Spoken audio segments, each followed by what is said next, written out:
So just a couple of quick points before we get started. First off, I think I did mention that I was going to be having extended office hours next week on Wednesday and Thursday, right? But I have had to revise when I'm going to be in the office because I have to do a review session for my theory class and they gave me the wrong time. So we had to revise it a bit. So I'll be in the office on Wednesday from 12 to 5 p.m. I will be in the office on Thursday all day, right? So I'll be there from 9 to 5. So anytime you want to come in and talk about your draft or talk about your presentation or just chat because I'm probably going to be bored, do please feel free to come on in.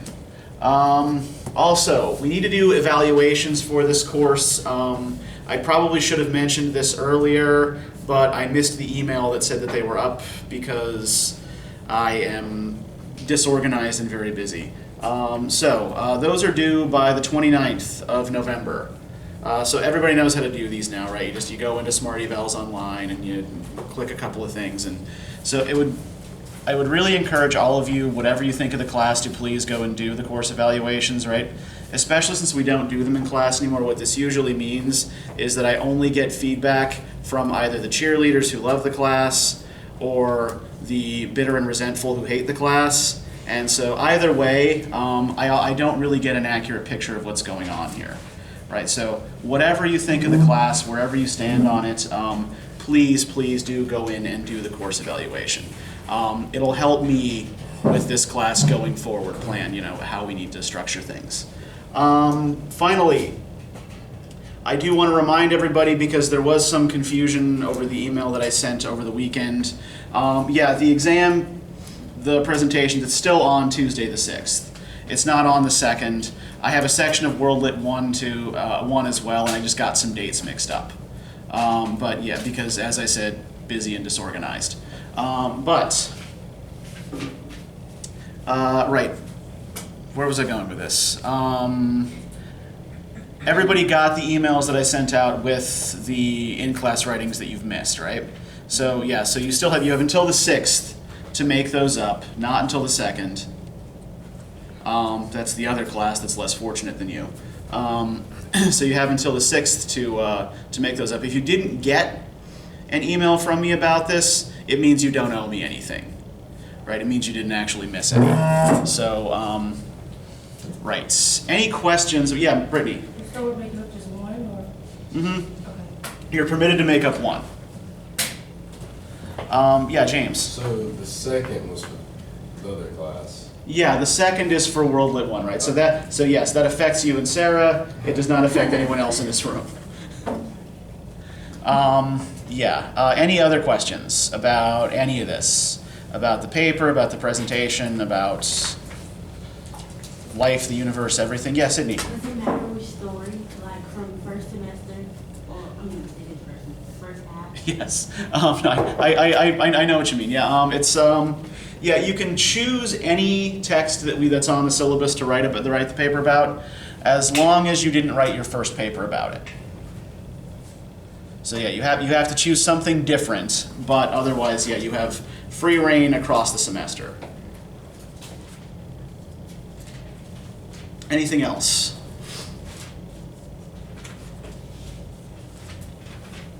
We're good? All right. Then on to Bessie Head. What'd you think of this?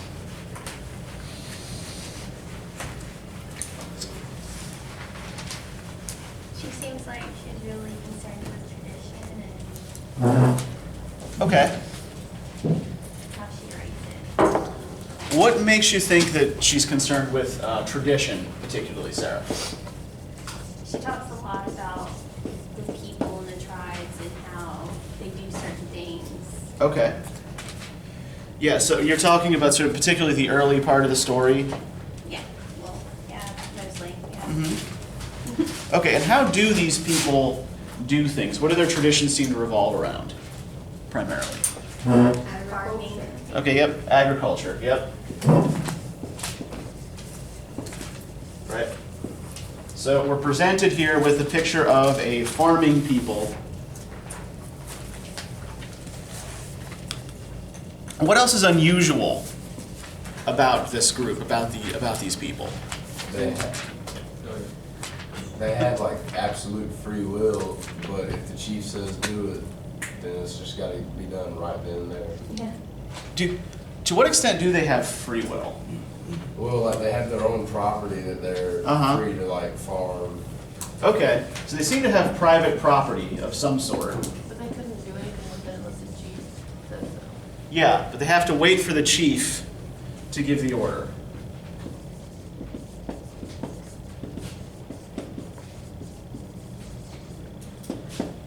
To do anything, right?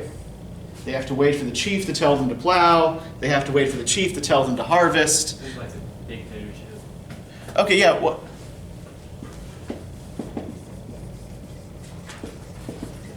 What else suggests a kind of authoritarian government here? What else? What other characteristic about the people? Except they had no face in front of the chief. Yeah.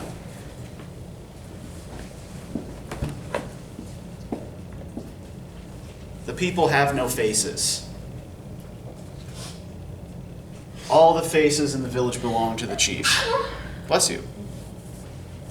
Long ago, when the land was only cattle tracks and footpaths, the people lived together like a deep river. In this deep river, which was unruffled by conflict or a movement forward, the people lived without faces, except for their chief, whose face was the face of all the people. That is, if their chief's name was Monemape, then they were all the people of Monemape. So, does the description of this sort of faceless, regimented existence where they sort of wait for the chief's order to do just about anything, does it seem like the lives of the people are unhappy? No. I think it's that they do it to work together to survive. Mm-hmm. In order, I mean, to not be seen as individuals. If you're seen as a whole, you work together, you do everything together, and there's less conflict, I think. Yeah, it's a vision of society as a collective, right?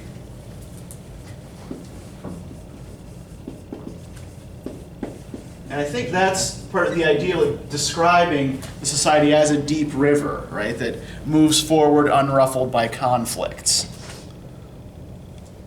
Right? The river just flows along from source to mouth. Everyone's submerged within it.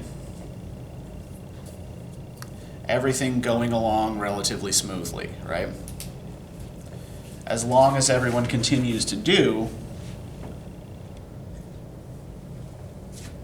as the chief says when he says it, right? You know, the chief doesn't seem to make unreasonable commands, right?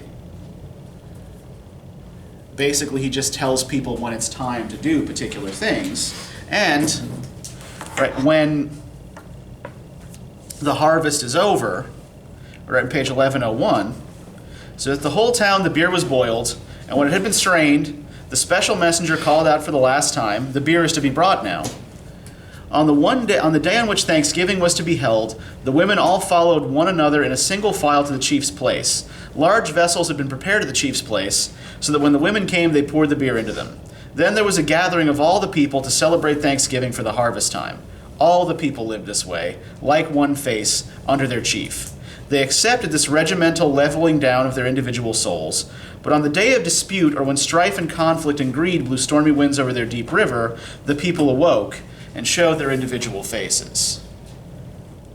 So what we have here is a picture of, communal celebration at the harvest, right?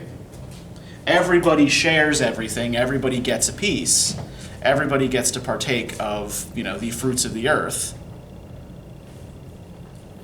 But what is it that leads to the revelation of individual faces?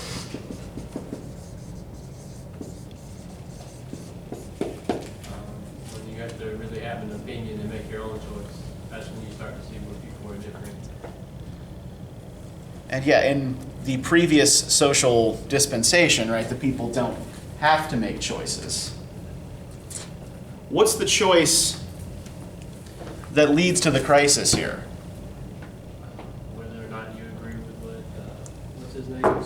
Simbembe? Sivembele, right? is the eldest son of Mone Mape, yes, and the chief after him. You have to agree whether or not you're okay with him having a wife and kid, even after everything that's happened with his father dying, or whether or not you want to get rid of him, that way it doesn't throw things off. Yeah. There are a couple of things that are unusual about Sebembele's family arrangement, right? With Rankwana and his son, Makobi. What's the first thing that's unusual about this family arrangement? Well, Simbabeli was the original chief's eldest son from his first wife, and he was going to get married to his dad's last wife. Yes. Rankwana was Mone Mape's wife before she was Sebembele's. And Makobi, who was recognized as Mone Mape's youngest son, is in fact Sebembele's biological son, and he acknowledges him as such. And so, what does this mean was going on during Mone Mape's chieftaincy? Yeah. The river was not as unruffled as it appeared, right? Already, personal desire and individuation were creeping into this particular society. Right? Why is it, for example, that most of the counselors can't seem to understand why Sebembele is particularly attached to this woman?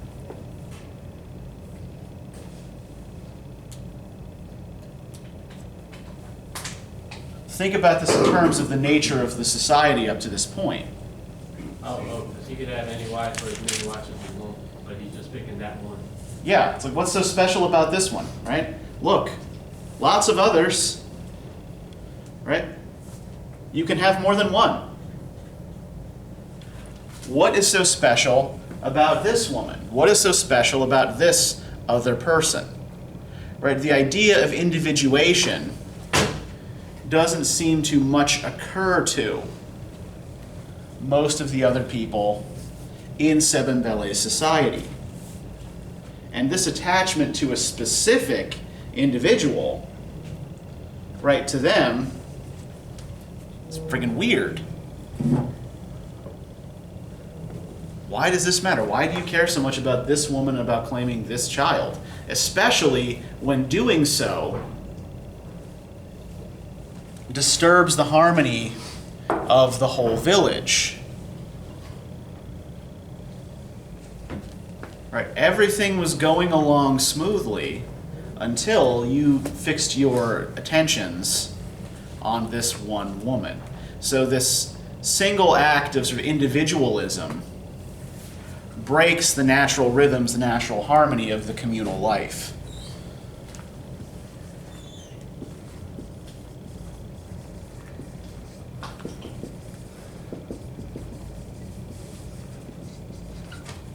Right, individualism comes in and wrecks the collective.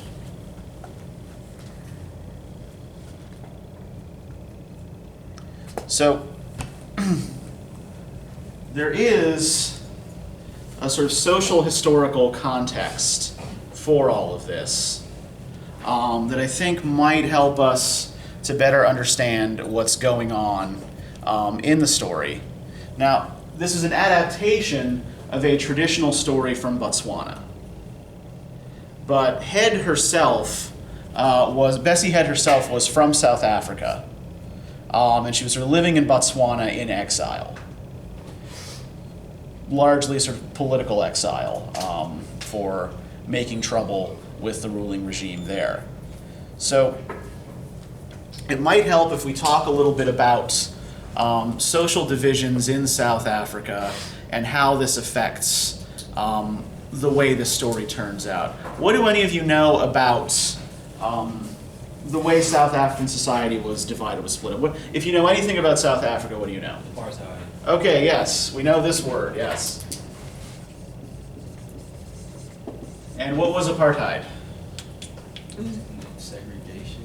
Yeah, it was a policy of segregation, right? Literally, this translates from the Afrikaans language to apartness or separateness. So, all South Africans belong to one of 4 different racial classifications, right? You were classified as white, as colored. I use the British spelling because that's what they would use, which meant you were of mixed race. Mixed black and white, typically. Classification 3 was Indian. There were a lot of Indians actually living in South and East Africa, largely as a function of British colonial policy.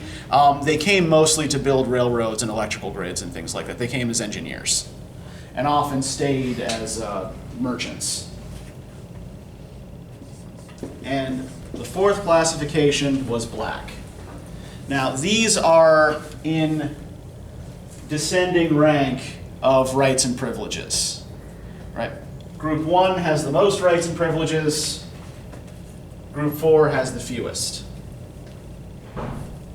So, white settlers had been in South Africa since the 17th century, right? The first white settlers to land in South Africa were Dutch sailors who, they built a village, they stuck around, they built a trading post, and many of them married local women, which created the ancestors of much of, or at least the oldest of Group 2.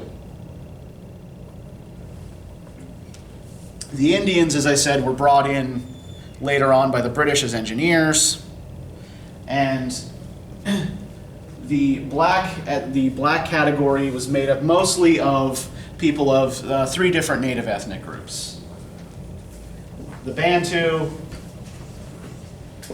the Khoisan, and the Zulu.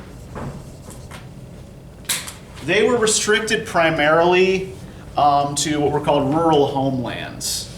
So if we remember the sort of like the government reservations, right, that Chief Mshlanga and his people are sent off to. These are the sorts of places where most black people in South Africa lived. And after 1960 in particular, they were not allowed to enter urban or suburban areas without a special pass. You had to carry around a card that had your racial identity listed on it, so that light-skinned black people or light-skinned colored people could not try to pass for white.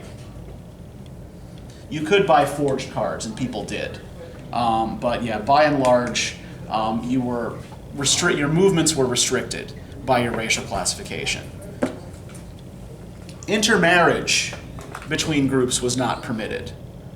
Sexual relations between groups was not permitted. How many of you watched The Daily Show? Okay, a couple of you. Trevor Noah, the host of The Daily Show. Okay, so he actually was born into classification too. And he's recently just published an autobiography called Born a Crime. Right? It was actually a crime for people of different racial categories to have sexual intercourse with each other. Now, there was a double standard at work here. Typically, if a white man and a black woman had sex, that was usually just sort of winked at and swept under the rug. If a black man and a white woman had sex, on the other hand, the black man would be arrested and the white woman would usually be committed to a sanitarium. That was what happened to Bessie Head's mother. Right? She belongs to the second category. Her mother was a member of a prominent and wealthy white family who had an affair with a black laborer. Produced a daughter who was born in the sanitarium. Mother later committed suicide. This was a not uncommon story. So Head herself is then sent to a girls' school run by an Anglican mission, largely for mixed-race orphans.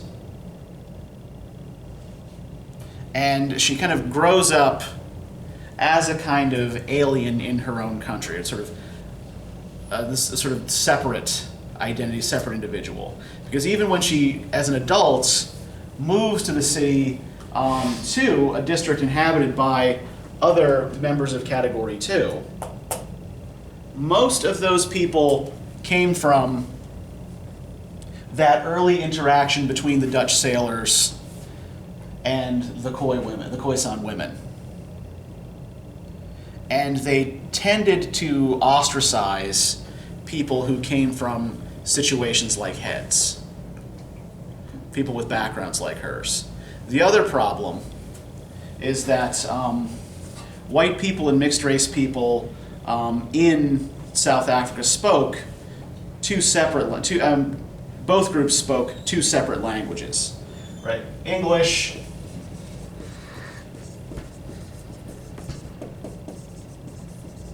and Afrikaans, right, which is a dialect of Dutch. Most of the colored community in Cape Town, where she settled as an adult, were Afrikaans speakers. Head was an English speaker, so she had a very difficult time making any headway within that community. They tended to snub English speakers. Now, one of the reasons I played the little bit about Miriam Makeba, the most popular South African jazz singer of her generation, is that her story does intersect with Bessie Head's in a meaningful way. So Head is rejected from birth by the white community. She has a hard time making any headway in the colored community, and so tries to find a home in the 1960s within the black community. And there were a couple of political organizations and cultural organizations that aimed to organize black resistance to apartheid in the 50s and 60s that Head got herself at least marginally involved in. The most moderate of these organizations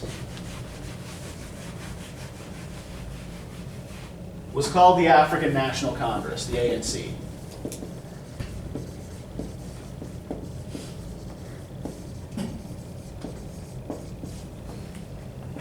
The ANC still exists as a political party in South Africa. This was Nelson Mandela's party. The African National Congress in the mid-20th century tended to ally itself with white liberals who promised to advance its causes in the South African legislature. They didn't make very much headway. And particularly in 1960, when laws were passed further restricting the movements of black citizens out of rural homelands, frustration boiled over, and a more radical party was formed called the Pan-African Congress, or PAC. This was led by a guy by the name of Robert Sobukwe. And we've seen this word Pan-African before, right? Does anybody remember what Pan-Africanism is? An ideology that we should go back to Africa, return to our roots. From like people who are all over the world now. Yeah, it usually is used in reference, sort of, as you're saying, like, to the black diaspora, right? To the African diaspora. Black people who are no longer living in Africa. Yeah, it's about returning to some sort of common idea of Africanness, right? Some sort of common idea of a strictly black African identity. So the Pan-African Congress was not interested in working with white liberals. They were not particularly interested in associating with anyone outside of the black racial category. Head became involved with this group. She said that Robert Sobukwe was responsible for giving her a black skin she could love. But there were problems within this movement for someone of Head's identity as well. Right? One, their distaste for working with people outside of their own group, which is actually, as much as Miriam Makeba did for the cause of black South Africans, she was also known for a particular prejudice against mixed race people. Head was supposed to interview her for a publication that she was writing for, and Makeba refused to grant the interview because, as her agent told Bessie Head, Miriam doesn't like colored people. So, one thing that the policy of apartheid did very, very successfully was, through this kind of ranking of rights and privilege, keep people who might find common cause apart. That was really what it was designed to do. The idea was to keep people who might ally with each other, to think of themselves as a separate group, to think of themselves as having separate identities, to think of themselves as not being able to work together or overcome divisions. So Head becomes disillusioned with Pan-Africanism and moves to Botswana and settles there in a small village called Serowe. Now, in African literature of the 1960s,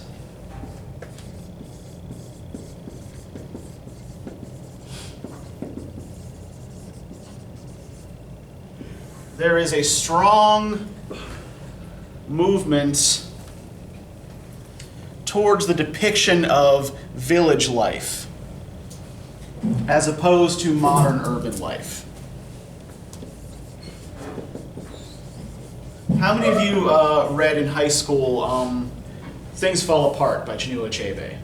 Okay, at least one of you. Okay, good. Achebe's novel is part of this sort of general movement, right? The idea is that the village, right, as opposed to the city, as opposed to the urban environment, is this kind of organic unity where the people move together in accordance with the rhythms of nature, right? The village itself is a protection from a hostile outside environment. Everybody has their particular place in the village.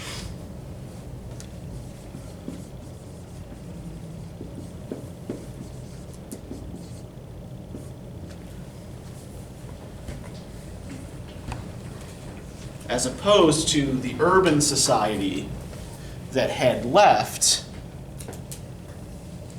where people's places are restricted and separated by a set of unjust and unfair laws.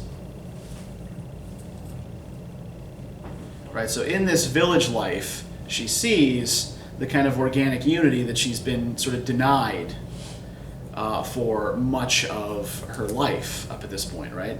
She's rejected by the white family she's born into because of the circumstances of her birth. She's rejected by other people of her category, her legal category, and she's rejected by people of another legal category, which she has tried to associate with. So this idea of the village as a kind of organic whole is actually a really big deal to her. And we often read a story like this in terms of westernized sympathies. Right? Western cultures typically like individualism, right? We like the idea of individual initiative, right? Go capitalism and all that. Is this story as celebratory of individualism as it might be were it, say, written by a European? No, I think it's more like she's sad about it. Okay, why would you say, what makes it sad to you, Sarah? The way she writes about the people working together sounds, I guess, happier than. So the people seem to you to be happier when Monet Mape is telling them when to do things. Yeah, they seem to not mind. Yeah. No one seems much bothered by it, yeah. What are you going to say, James? It almost sounds like a ballad.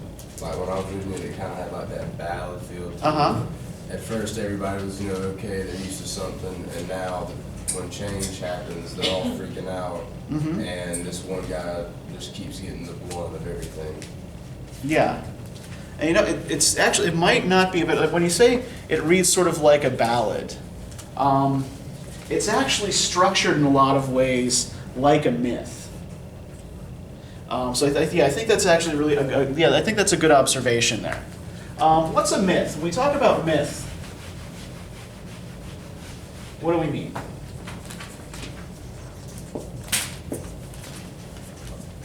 A story that explains creation or justifies it. Yeah, a myth is often a kind of origin story, right? This is how this particular social practice came into being. This is how this particular nation came into being. This is how the world came into being, or the universe, right? So yeah, it is often sort of creation or origin story.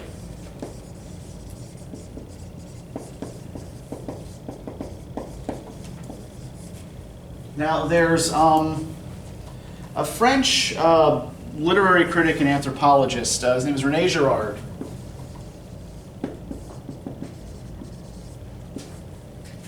And Girard has a particular theory about myth, that myth is actually sort of back formation, right? That it's used to justify social practices or social structures that are already in place when we forget why we started doing them. Right, so for example, this is the example I always use in my World Lit 1 class. It usually costs me about 2 or 3 people in the class on the first day. There was a cult of Roman priests called the Galli. They followed a religion that originated in what is now Turkey. And the Galli usually dressed androgynously, like they dressed in a mixture of male and female clothes. And on one day of the year, it's called the Dia Sanguinis, or Day of Blood, they would take a whole lot of magic mushrooms and ritually castrate themselves, if they had not done so already. Fun. Now, they have a myth to justify this practice, right? In their myth, sort of the primal universal being was originally this kind of hermaphroditic creature that was then separated into male and female essences. And when the male and female essences encounter each other, the male essence freaks out and does exactly the same thing, and then becomes subordinate to that female essence. So Girard would argue that this myth of the male and female essences coming together would be something that these people invented afterwards to justify that something they were already doing. That they'd sort of forgotten why, right? They'd forgotten the original reason. Now, where these kinds of myths come from, according to Girard, is what he calls mimetic desire.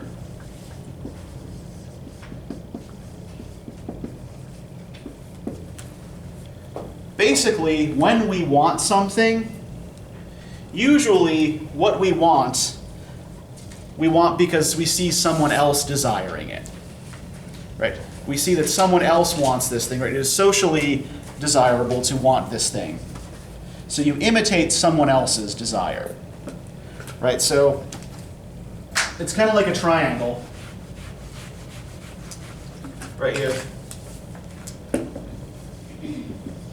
subject, which in psychoanalytic versions of literary theory refers to an active agent who wants a thing. At the bottom of the triangle, you have the object. Object refers to passive thing that is desired. And at the other corner of the triangle, you have what Girard sometimes calls a model and sometimes a mediator. Right, the model or mediator is the person who first wanted the thing that you want. The person whose desire you imitate. And as one person begins to imitate the model or mediator's desire, so do others, right? It spreads. And the model, this person whose behavior you were mimicking, becomes first a rival,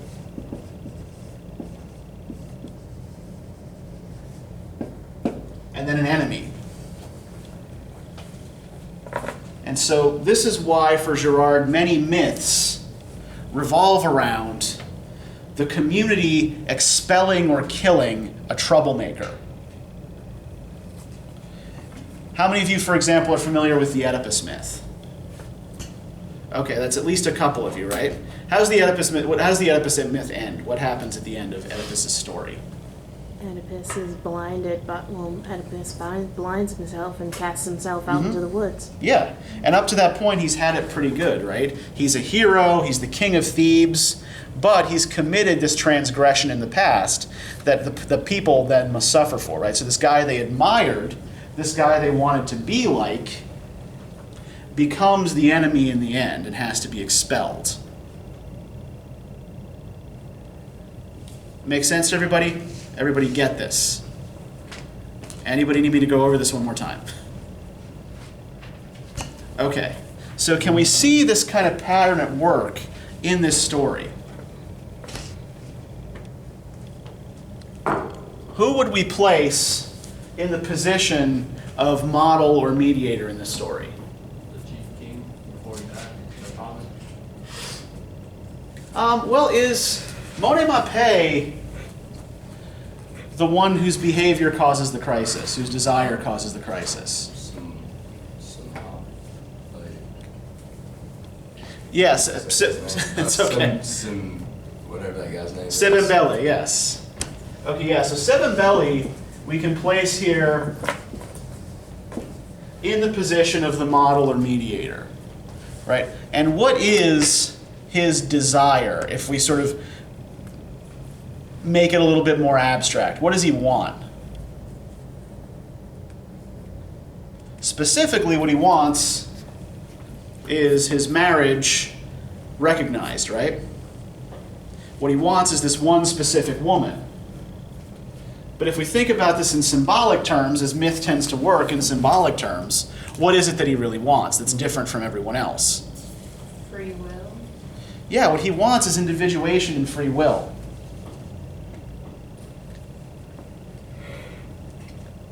And particularly if this spreads, right? If this spreads through the community, it becomes socially dangerous. It becomes a threat to the organic whole in the community, right? But is Sebembele the only one we see here who is motivated by individual desire?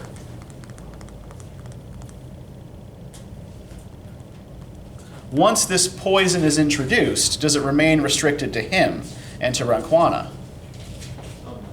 Because that's when you get the two different groups, like he gets a whole faction of people behind him. He's got a faction of people backing him. And who are the other faction backing? His two younger brothers. Yeah, he's got these two brothers, right? Ntema and Moseme. And what is their problem with their brother's relationship, with their brother's marriage? Yes, if Makobi, who was the youngest brother, is in fact Sebembele's son, and Sebembele is now the chief, that means Makobe moves ahead of them in the succession. So they are also motivated here by individual desire, right? To maintain their own place, to maintain their own power in the hierarchy.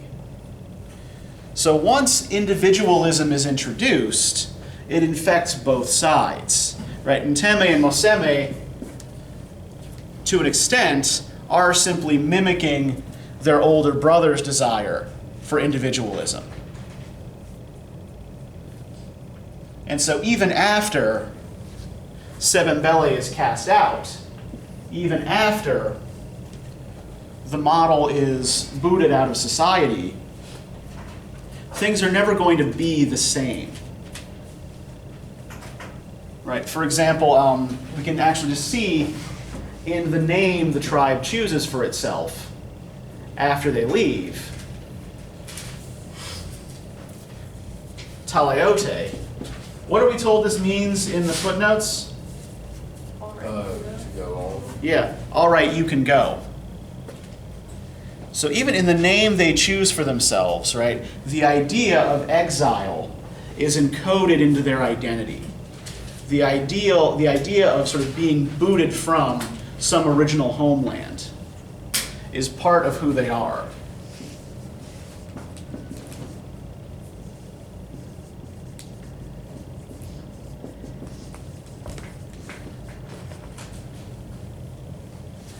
Right? They become the placeless people. And even once they do find a place to settle, right, in what is now Botswana, if you look on page 1104, and the name Taleote was all they were to retain of their identity as the people of the kingdom of Monemape. That day, Sebembele and his people packed their belongings on the backs of their cattle and slowly began the journey southwards. They were to leave many ruins behind them, and it is said that they lived on the journey southwards with many other tribes like the Bafaleng, Baka, and Batswapong until they finally settled in the land of the Bamangwato. To this day, there is a separate Botaleote ward in the capital village of the Bamangwato, and the people refer to themselves still as the people of Taleote. The old men there keep on giving confused and contradictory accounts of their origins, but they say they lost their place of birth over a woman. They shake their heads and say that women have always caused a lot of trouble in the world. They say that the child of their chief was named Taleote to commemorate their expulsion from the kingdom of Monemape. So even into the present day, as the story describes it, this tribe maintains an identity of separateness, right? They're not like their neighbors. They don't mix with their neighbors, right? They live in someone else's kingdom, but in their own set-apart ward. So we also see, in a way, the policy of apartheid, a sort of self-imposed apartheid, encoded into this little myth, right? This idea of separateness. We're not like these others, right? Their whole identity is founded on separation and individuality.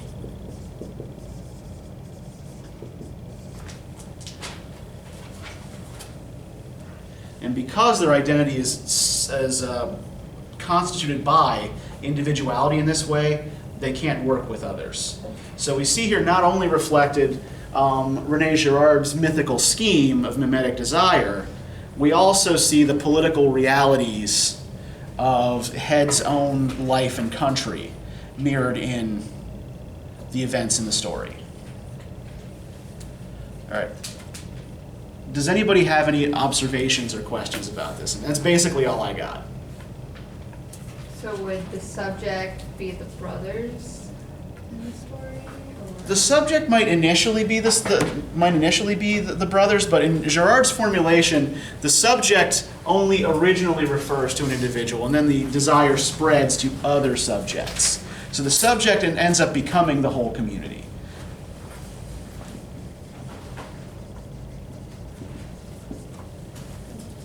And the community then gangs up on the model. Yes? So I'm still a little confused about this. Okay. So Rankwana is the woman, right? Rankwana, yes. She was Zimbabwe's dad's wife. Yes. So whose father is Makobi then? Sebembele is Makobi's father, because his father was, right, Monemape was very old when he married Rankwana, probably maybe a little bit too old to perform. And so, Sebembele fathers a child with his father's new young wife, who was then recognized as Moni Mapei's child because, right, born to Moni Mapei's wife. So yeah, this idea of a kind of illicit birth is also sort of encoded into the story. Yes? When I was first reading it, I thought they were gonna go like deeper to, they actually questioned him killing his dad. Like, they didn't make a big deal out of that, or that. Yeah. Well, and again, I mean, what would be his motivation for killing his father? To be chief. To be chief and to get the wife, right? And what kinds of desires are those? Individuals. Yeah. So those would be things that wouldn't really factor into their calculations, right? This idea of individuation hasn't spread far enough yet. It's like, well, maybe he killed his dad to become chief or to get the... No, people wouldn't do that, right? That's not normal.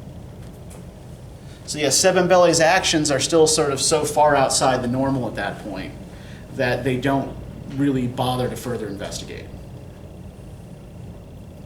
Anything else?